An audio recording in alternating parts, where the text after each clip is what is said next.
Hello everyone, this is Divya. Welcome back to my YouTube channel let's guide.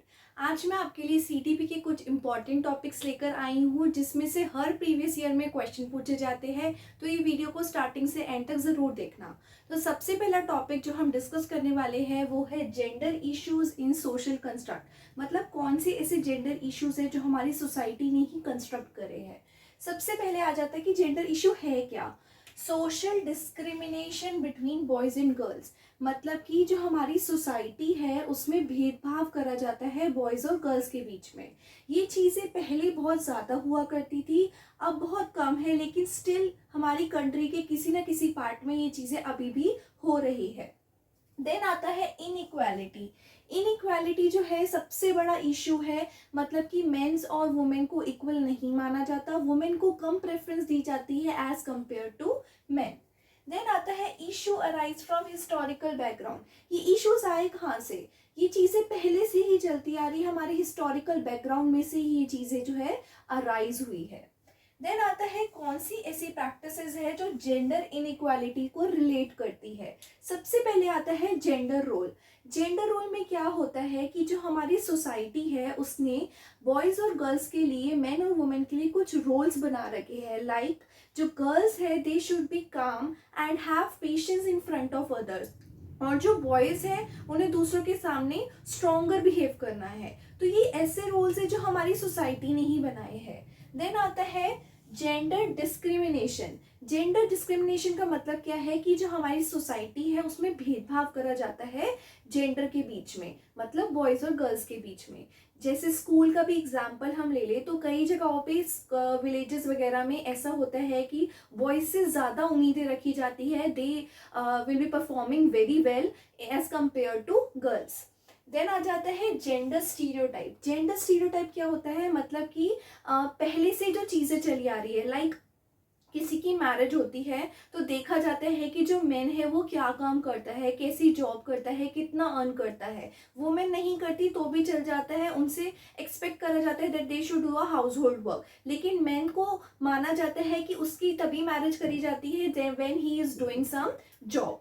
फिर आ जाता है जेंडर बायस। जेंडर बायस का मतलब क्या होता है? Tendency to prefer one gender over other, मतलब एक जेंडर को ज़्यादा प्रेफरेंस देना दूसरे जेंडर से। लाइक अगर कोई वुमेन जॉब इंटरव्यू के लिए जा रही है तो इंटरव्यू से क्वेश्चन पूछेगा, are you doing a family planning? क्या आप फैमिली प्लानिंग कर रहे हो, या आपकी मैरिज अभी अभी हुई है? तो ये सारे क्वेश्चंस पूछे जाते हैं और अनइक्वल पे भी दी जाती है कई जगहों पे, लेकिन ये सब चीज़ें मेंस के साथ नहीं होती। देन आता है ऑक्यूपेशनल सेक्सिज्म।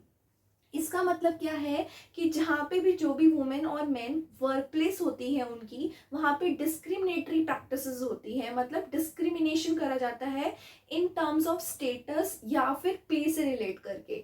तो ये है हमारी कुछ ऐसी प्रैक्टिसेस जो रिलेट करती है जेंडर इनइक्वालिटी को।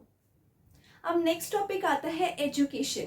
एजुकेशन क्या रोल प्ले करता है जिससे कि हमारी सोसाइटी में जेंडर बायस को कम करा जाए? तो इसमें टीचर सबसे इम्पॉर्टेंट रोल प्ले करती है। जो टीचर ऐसा रोल प्ले करे जिससे कि ये चीज़ जो है हमारी सोसाइटी से कम हो सके या बिल्कुल ही इरेडिकेट हो सके।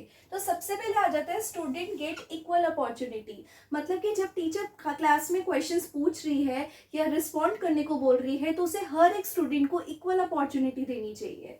देन आता है डेवलप गुड हैबिट्स। टीचर को बच्चों में गुड हैबिट्स डेवलप करनी चाहिए ताकि वो एक दूसरे के जेंडर की रिस्पेक्ट कर सके। देन आता है assign equal opportunities in activities.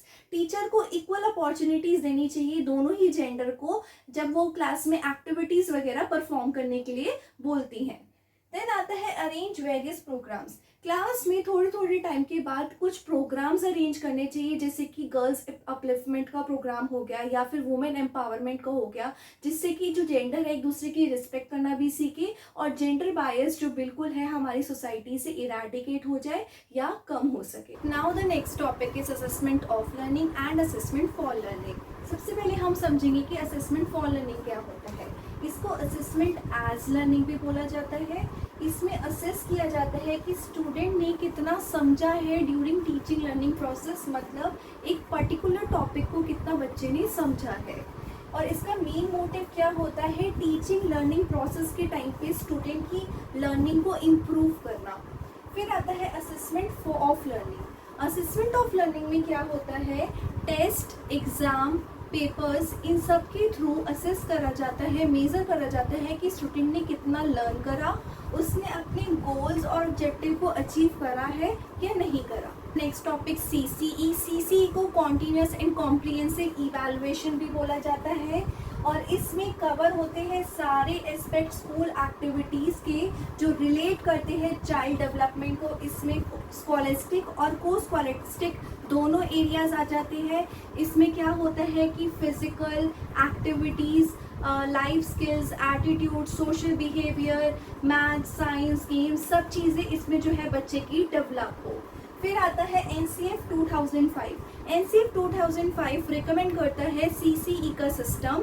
इससे क्या होता है कि जो बच्चों पे स्ट्रेस है वो रिड्यूस हो। Make evaluation comprehensive and regular. Evaluation किस तरीके से हो, कॉम्प्रिहेंसिव हो और रेगुलर चलता रहे। क्रिएटिव टीचिंग को प्रमोट करता है और ये टूल है डायग्नोसिस का, मतलब जो भी पढ़ाया जा रहा है उसमें इम्प्रूवमेंट लेकर आई जाए और बच्चा जो है हर चीज़ में अपने आप को डेवलप। फिर आता है डेवलप ग्रेटर स्किल्स और इससे क्या हो कि बच्चे में स्किल्स जो है वो ज़्यादा डेवलप हो। फिर नेक्स्ट टॉपिक आता है नेचर ऑफ CCE। CCE का नेचर कैसे है, क्या करेक्टरिस्टिक्स है। सबसे पहले आ जाता है encourage and motivate students to be positive, मतलब कि स्टूडेंट्स को मोटिवेट करना और एनकरेज करना कि उनमें पॉजिटिव एटीट्यूड डेवलप हो। देन आता है teacher judgement should be honest and without bias. जो टीचर की जजमेंट है वो ऑनेस्ट होनी चाहिए, मतलब वो हर बच्चे को इक्वली ट्रीट करे और विदाउट एनी बायस हो। देन आता है एनकरेज इंटरेक्शन विद पेरेंट्स। इसमें प्रमोट किया जाता है कि जो टीचर की इंटरेक्शन है वो पेरेंट्स से रेगुलरली हो, ताकि वो बच्चों की रिपोर्ट जो है जैसे भी वो परफॉर्म कर रहे हैं क्लास में वो पेरेंट्स को पता लगता रहे। देन आता है emphasis on improving school learning. इसका मेन एम्फोसिस क्या होता है कि जो स्कूल की लर्निंग है, बच्चे की लर्निंग है, वो रेगुलरली इम्प्रूव हो और स्कूल भी प्रोग्रेस करे। Then desirable change take place in students. इसका मेन मोटिव क्या होता है कि बच्चों में जो है वो डिज़ायरेबल चेंजेस आए और बच्चे जो है वो इम्प्रूव करें in overall skills. Now the last topic for today is formative assessment and summative assessment. Formative assessment जो होता है ये मंथली या फिर क्वार्टरली कंडक्ट किया जाता है और समेटिव असेसमेंट जो होता है ये टर्म के एंड में होता है। इसकी वेटेज कम होती है, इसकी वेटेज ज़्यादा होती है। आपने सुना होगा half yearly exams, final exam वो हमारे समेटिव होते हैं और जो मंथली कंडक्ट होते हैं वो हमारे फॉर्मेटिव असेसमेंट होते हैं। देन इसका मीनिंग क्या होता है कि असेस करना, असेसमेंट का जो भी प्रोसीजर होता है और इन्फॉर्मेशन पाना ताकि टीचिंग लर्निंग प्रोसेस को इम्प्रूव करा जाए। जो भी बच्चे को असेसमेंट लिया जा रहा है उससे अपनी टीचिंग लर्निंग में एडजस्ट करना और बच्चे की जो असेसमेंट है उसमें बच्चे के जो भी एग्जाम्स है, जो भी वो लर्न कर रहा है उसमें इम्प्रूवमेंट लेकर आना। समेटिव असेसमेंट का मतलब होता है इवैल्यूएट करना लर्निंग ऑफ स्टूडेंट्स, कि बच्चे ने लर्निंग कितनी करी है उसको इवैल्यूएट करना। फिर आता है इसका एम क्या होता है, एनहेंस करना लर्निंग, और इसका एम होता है मेजर करना स्टूडेंट को कम्प्लीटली ओवरऑल उसमें कितनी डेवलपमेंट हुई है। फिर आता है गोल। फॉर्मेटिव असेसमेंट का गोल क्या होता है कि मॉनिटर करना स्टूडेंट की लर्निंग को, कि वो किस तरीके से चीज़ें सीख रहा है, उसे किस में इम्प्रूवमेंट चाहिए, और इसमें आता है इसका गोल क्या होता है, इवैल्यूएट करना स्टूडेंट की लर्निंग को। इसका क्या होता है, what is this, this is assessment for learning, and what is this, this is assessment of learning.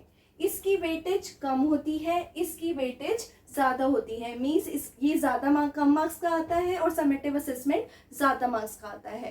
तो ये था हमारा last topic, formative and summative assessment. अगर आपको मेरी वीडियो पसंद आई हो तो लाइक, शेयर और सब्सक्राइब करना मत भूलना। और इसकी जो पार्ट 1 और पार्ट 2 है उसका लिंक मैं डिस्क्रिप्शन में दे दूंगी, आप वो वीडियोस भी CDP की देख सकते हैं, which will help you to get 30 out of 30 in your CDP pedagogy. Thank you so much for watching my channel.